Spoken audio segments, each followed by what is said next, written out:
آج کتاب محسن بزبان محسن کے صفحہ نمبر 227 سے عنوان ہے مالے اور ولی گلی کی ابدال۔ اور اصل جو ہمارا چل رہا تھا موضوع وہ تھا عنوان وہ تھا رجال الغیب کی دنیا اس کتاب کی۔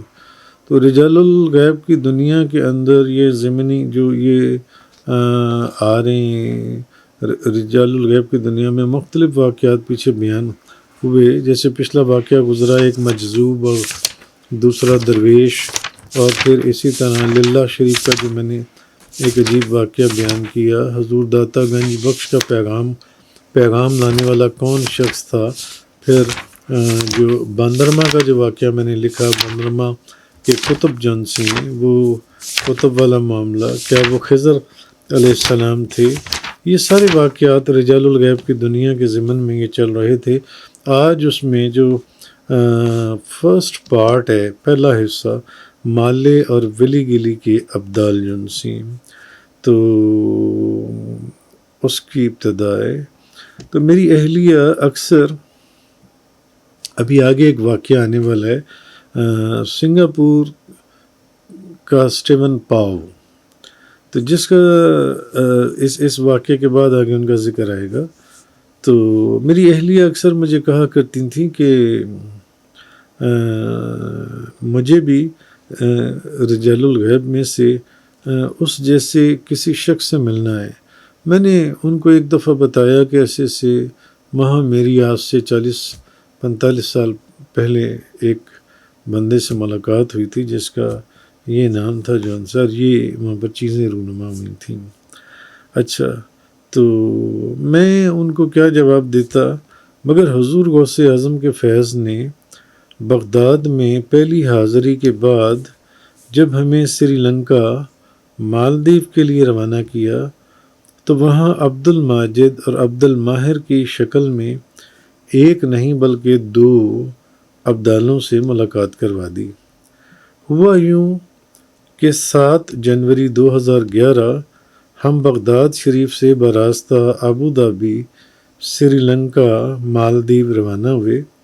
راستے میں 3 دن سری لنکا کے شہر کولمبو میں قیام تھا، لہٰذا 7 جنوری کو بندرہ نائکے ایئرپورٹ لینڈ کیا تو کسٹم امیگریشن سے فارغ ہو کر غالباً انفارمیشن ڈیسک سے اپنے ہوٹل کی گاڑی کا پوچھا، تو ریسیپشنسٹ نے ہوٹل کا نام پوچھا۔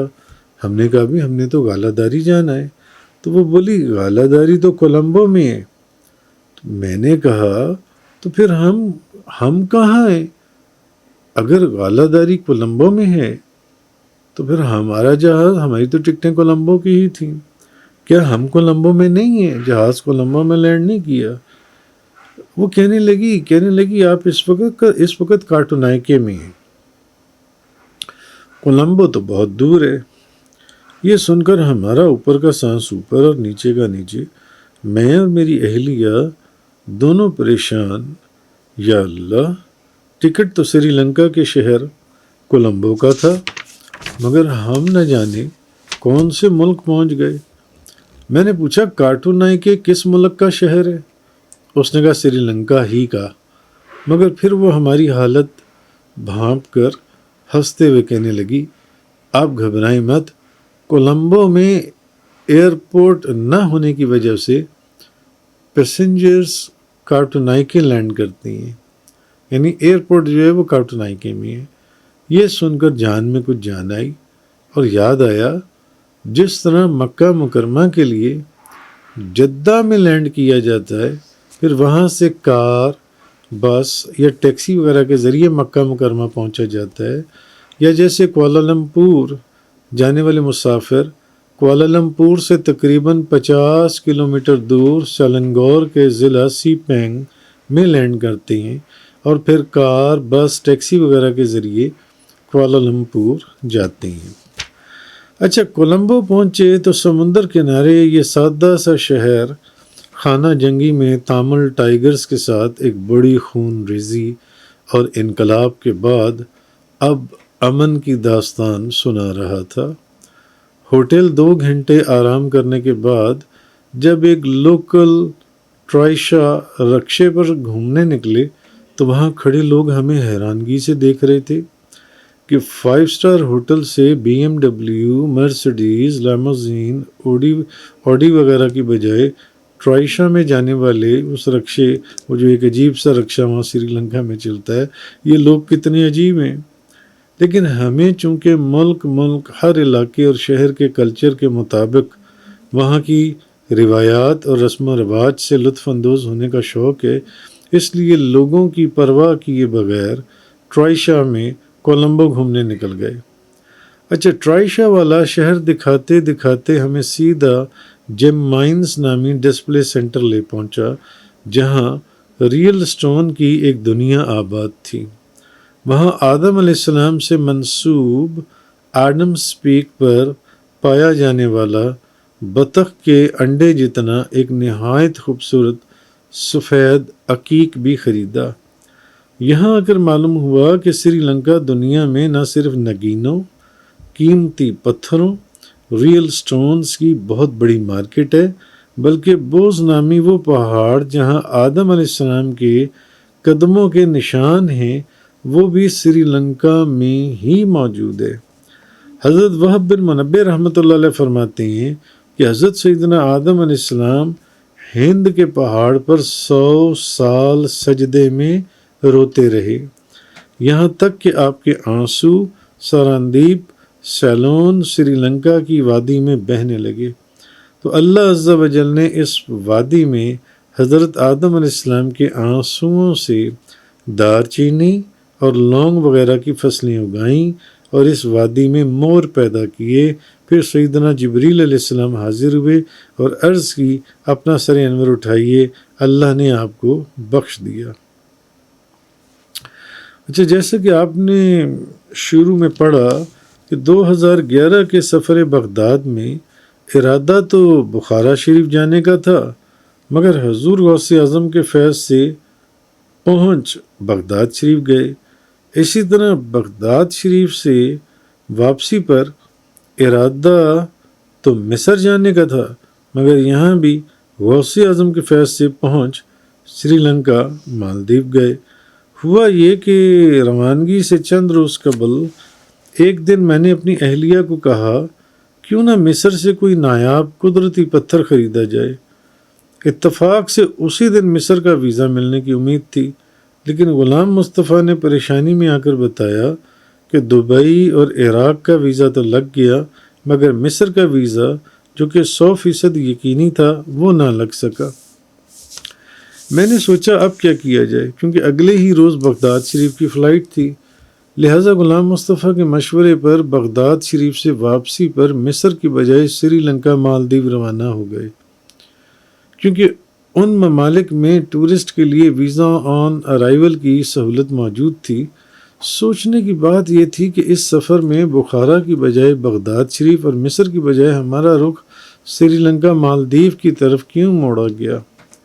یہ وجہ ہمیں سری لنکا مالدیو پہنچ کر معلوم ہوئی کہ شاید جس طرح حضور غوث اعظم شیخ عبد القادر جیلانی رضی اللہ تعالیٰ عنہ میری مونٹ بلینک پین خریدنے کی خواہش، توجہ اور نیت کو بذات خود ملاحظہ فرما رہے تھے، اور اس کی تفصیل جو ہے وہ اسی کتاب کے عنوان مونٹ بلینک میں دیکھی جا سکتی ہے، اسی طرح مصر سے میری ریئل سٹون خریدنے کی خواہش بھی یقیناً ان کے علم میں تھی، لہٰذا ہمیں مصر کی بجائے غیر اختیاری طور پر ریئل سٹون کی اصل دنیا سری لنکا میں پہنچا دیا گیا۔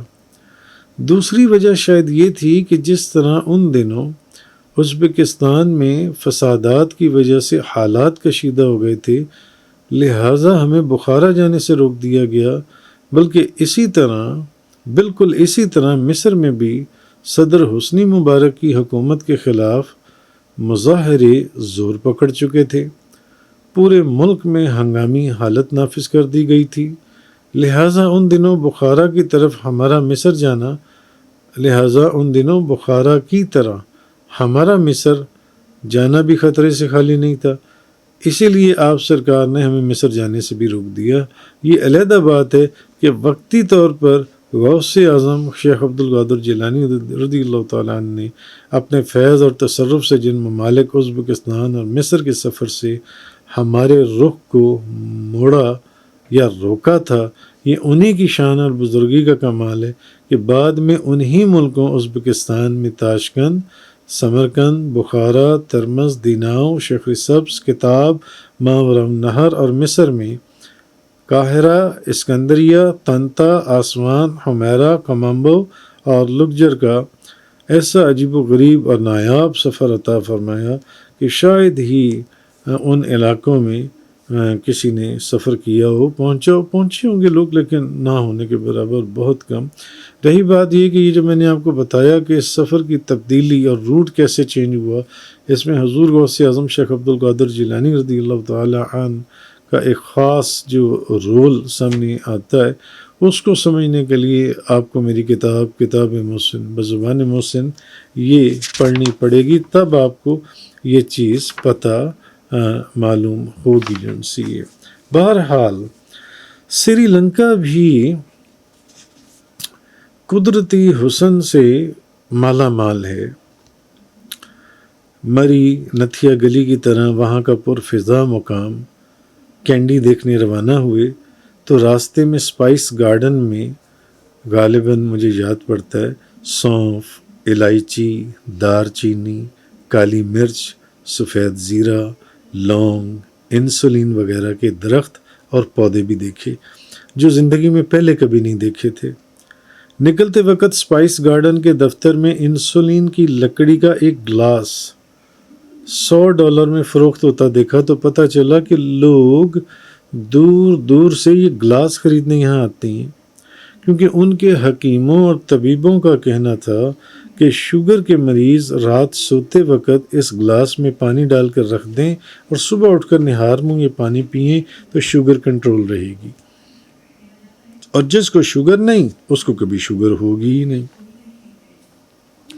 اسپائس گارڈن سے کینڈی روانہ ہوئے تو راستے میں ہاتھیوں کا میلوں میں پھیلا فارم ہاؤس پین والا ایلیفنٹ آرفنیج دیکھا، جہاں ہاتھی کے بچوں کو بہت بڑے بڑے فیڈرز میں دودھ پلایا جا رہا تھا، اور ٹورسٹ یہ منظر دیکھنے وہاں جوک چلے آ رہے تھے، جوک در جوک چلے آ رہے تھے۔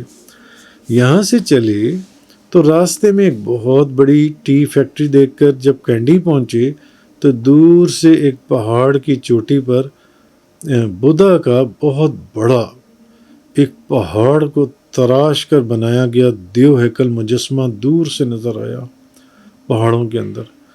خیر کینڈی میں لنچ کے بعد واپسی پر بوٹینیکل گارڈن دیکھتے شام تک کولمبو میں ہم اپنے ہوٹل غالہ داری پہنچ چکے تھے، جہاں رات کے کھانے سے لطف اندوز ہونے کے بعد سارے دن کی تھکاوٹ کی وجہ سے سونے چلے گئے۔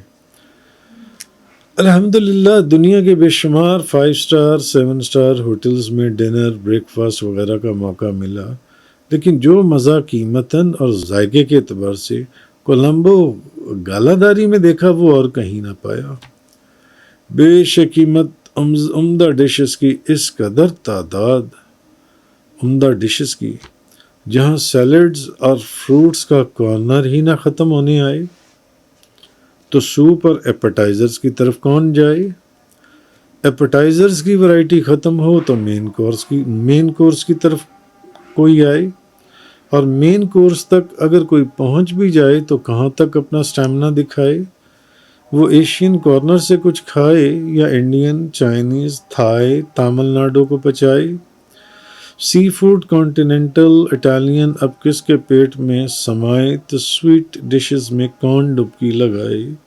اور یہ سب کچھ تقریباً صرف 1500 روپے پاکستانی میں کھائے۔ یہ اس دور کا میں نے ایک نقشہ کھینچا ہے جس زمانے میں ہم گئے تھے۔ بہرحال 10 جنوری کو کولمبو سے مالدیو روانہ ہوئے تو لینڈنگ کے وقت بھی عین ہی وہی منظر تھا جو کبھی ہانگ کانگ کے رن وے پر لینڈ کرتے ہم نے دیکھا تھا، کہ جہاز رن وے کی بجائے سمندر کے پانی میں اتر رہا ہے۔ سائیڈ ونڈو سے سمندر میں پانی کی سفید تہہ تک دکھائی دے رہی تھی۔ ایئرپورٹ لینڈ کیا تو بظاہر یہاں کوئی ٹرمینل نہ تھا۔ جہاز کے ساتھ سیڑھی لگا کر ہمیں رن وے پر ہی اتار دیا گیا۔ امیگریشن سے فارغ ہوئے تو پوچھا ہمیں اپنے ہوٹل کے لیے ٹیکسی کہاں سے ملے گی۔ انہوں نے پوچھا آپ کو جانا کہاں ہے؟ ہم حیرانگی سے بولے جانا کہاں ہے؟ کیا یہ مالدیو نہیں؟ وہ مسکرائے اور کہا کہ مالدیو میں تو سینکڑوں آئی لینڈز ہیں، آپ بتائیے آپ کو کہاں جانا ہے؟ میں نے اپنی اہلیہ کی طرف دیکھا کیونکہ ہمیں تو یہ معلوم ہی نہ تھا کہ ہم نے کون سے آئی لینڈ پر جانا ہے۔ تب اس نے کہا پریشان مت ہو، آپ باہر تشریف لے جائیں، آپ کے ہوٹل کی سپیڈ بوٹ آپ کے نام کے کارڈ کے ساتھ آپ کا انتظار کر رہی ہوگی۔ جس آئی لینڈ میں آپ کی بکنگ ہے وہ آپ کو وہاں لے جائیں گے۔ خیر وہاں سے باہر نکلے تو سینکڑوں سپیڈ بوٹس کے ڈرائیور اپنے مہمانوں کو لے کر اپنے اپنے ہوٹل اور آئی لینڈ لے جانے کے لیے تیار کھڑے تھے۔ ہمارے ڈرائیور نے نہایت ادب اور محبت سے ہمارے بیگ پکڑے اور ہمیں بتایا کہ آپ کا ہوٹل ٹریڈرز ان مالدیو کے دارالخلافہ مالے میں واقع ہے۔ سپیڈ بوٹ تیز رفتاری سے پانی کی لہروں کو اچھالتی مالے آئی لینڈ کی طرف رواں دواں تھی اور کچھ ہی دیر میں ہمیں ہمارے ہوٹل کی لابی کے سامنے جا اتارا۔ 10 جنوری کو چونکہ ہماری ویڈنگ اینیورسری بھی تھی تو ہوٹل والوں نے نہ صرف ہمارا بیڈ روم پھولوں سے ڈیکوریٹ کیا ہوا تھا بلکہ ایک عدد نہایت خوبصورت کمپلیمنٹری کیک بھی کمرے میں رکھوا دیا، جو میں نے اور میری اہلیہ نے ہوٹل کے ویٹرز کے ساتھ مل کر کاٹا اور تھوڑا سا چکھ کر باقی ان سب کو دے دیا۔ تو پھر جب ہم اپنے بیڈ روم میں پہنچے تو ہوٹل کا فلور اور روم نمبر دیکھ کر اس بات کی تصدیق اور پختہ ہو گئی کہ واقعی سفر کا رخ تبدیل فرمانے والے حضور غوث اعظم شیخ عبدالقادر جیلانی رضی اللہ تعالی عنہ ہی تھے، کیونکہ فلور کا نمبر 10واں تھا اور روم نمبر 1011 تھا۔ راکم کی 1011 سے نسبت اسی کتاب کے عنوان لقد احصاہم وعدہم عدا میں دیکھیں۔ یعنی اگر کوئی دیکھنا چاہتا ہے کہ میں کیسے یہ چیز کہہ رہا ہوں کہ یہ معاملہ بھی سارا حضور غوث اعظم سے جڑا ہوا تھا، تو اسی کتاب کا ایک عنوان ہے لقد احصاہم وعدہم عدا، اس کو پڑھیں تو آپ کے اوپر ساری بات اور حقیقت کھلے گی۔ اچھا، ہوٹل کی کھڑکی سے دور دور تک 30-40 کلومیٹر تک سمندر کا نہایت خوبصورت منظر بلکہ بے شمار آئی لینڈز بھی دکھائی دیتے تھے۔ حتیٰ کہ جس آئی لینڈ پر ہمارا جہاز لینڈ کیا تھا، کھڑکی میں سے ہر چند منٹ کے بعد وہاں لینڈ کرتے اور ٹیک آف ہوتے جہازوں کا نظارہ دیکھ کر یوں محسوس ہوتا جیسے جہاز رن وے کی بجائے سمندر میں اتر رہے ہوں۔ درجنوں سپیڈ بوٹس اور فیریز مختلف جانب آتی جاتی دکھائی دیتی۔ سارے دن کے تھکے فریش اپ ہونے کے بعد کھانے کے بہانے باہر نکلے تو چلتے چلتے فش مارکیٹ پہنچ گئے۔ راستے میں چائنیز کم تھائی ریسٹورنٹ میں کھانا کھایا تو میں اپنی اہلیہ کو کہنے لگا اس وقت آج پان کھانے کو بہت جی چاہ رہا ہے۔ وہ کہنے لگی یہاں مالدیپ میں پان کہاں سے ملے گا؟ یا شاید انہوں نے کہا تو میں نے کہا کہ یہاں مالدیپ میں پان کہاں سے ملے گا۔ خیر کچھ دیر گھومنے پھرنے کے بعد ہم لوگ ہوٹل میں جا کر سو گئے۔